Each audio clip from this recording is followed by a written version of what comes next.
Bonsoir. C'est l'heure de laisser la journée derrière soi. Détendez votre front, vos épaules, vos mains. Ce soir, je vous emmène très loin, dans la Chine ancienne, écouter l'histoire du rossignol de l'empereur. Il y a très longtemps, en Chine, vivait un empereur dont le palais était la merveille du monde. Il était tout entier de porcelaine fine, si précieuse et si fragile qu'on ne s'y déplaçait qu'avec 1000 précautions, sur la pointe des pieds. Dans les jardins poussaient des fleurs extraordinaires, auxquelles on avait attaché de petites clochettes d'argent, pour que personne ne passe à côté de leur beauté sans les remarquer.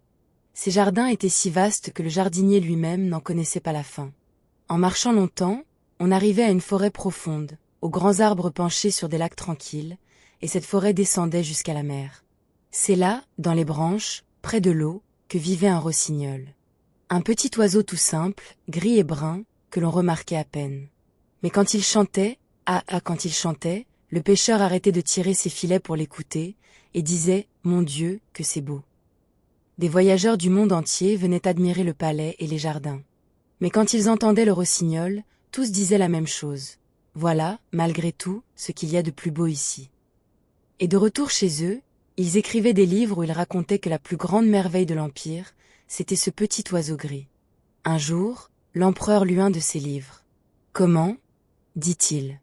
« Un rossignol merveilleux, dans mon propre jardin, et je ne l'ai jamais entendu. » Il envoya ses courtisans le chercher. Ceux-ci coururent dans tous les couloirs, montèrent et descendirent tous les escaliers, mais aucun d'eux ne connaissait le rossignol.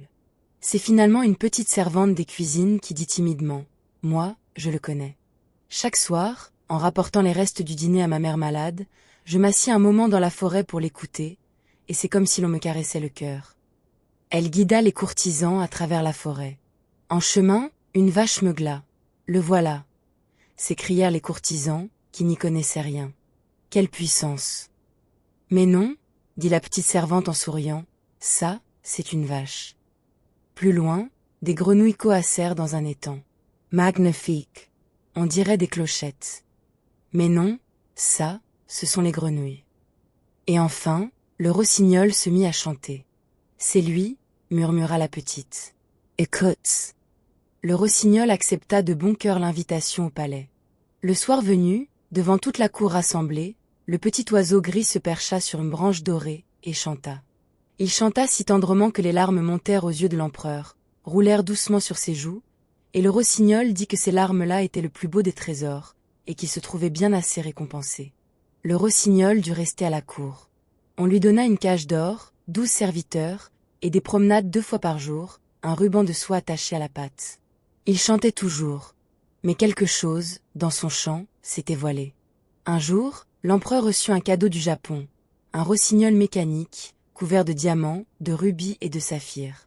Quand on le remontait, il chantait une valse, toujours la même, en battant de sa queue d'argent. Il était éblouissant. Toute la cour ne jura plus que par lui. Lui, au moins, on savait toujours ce qu'il allait chanter. Et pendant qu'on admirait l'oiseau de diamant, le vrai rossignol s'envola doucement par la fenêtre ouverte et retourna dans sa forêt verte. Sur le moment, personne ne s'en aperçut. Mais un soir, au bout d'un an, l'oiseau mécanique fit « CRRR », clic, et s'arrêta. Un ressort s'était usé, à force de chanter la même chanson. L'horloger le répara tant bien que mal. On ne put le faire chanter plus d'1 fois par an, et encore, tout doucement.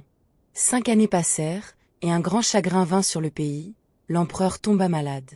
Il reposait, pâle et froid, dans son grand lit de velours, et se sentait si seul, si fatigué. De la musique, murmura-t-il. Un peu de musique. Mais l'oiseau mécanique restait muet sur son coussin de soie, car personne n'était là pour le remonter. C'est alors que, par la fenêtre ouverte, monta soudain un chant, le chant le plus pur, le plus doux du monde. Le vrai rossignol était revenu. De sa branche, il avait appris la maladie de l'empereur, et il était venu chanter pour lui, comme au premier soir.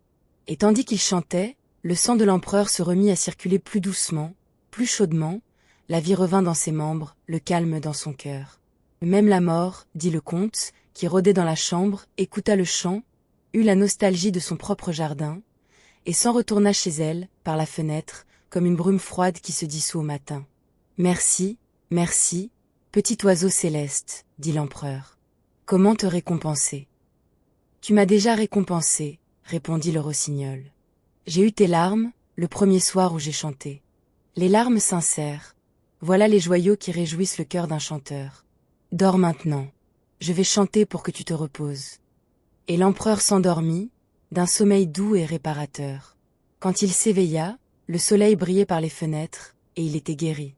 Le rossignol promit de revenir chaque soir se poser sur la branche près de la fenêtre, pour chanter en liberté, et il tint sa promesse, chaque soir, pendant de longues et belles années. Voilà, l'histoire s'achève. Peut-être qu'un oiseau chantera pour vous aussi, tôt demain matin, quelque part dans un arbre. Mais d'ici là, il y a toute une nuit calme et douce qui vous attend. Fermez les yeux, respirez lentement. Bonne nuit, et à demain soir. Et avant de fermer tout à fait les yeux, si vous aimez ces histoires du soir, pensez à vous abonner, tout doucement, sans vous relever. C'est le meilleur moyen de retrouver la prochaine histoire, très bientôt. Merci d'être là, et dormez bien.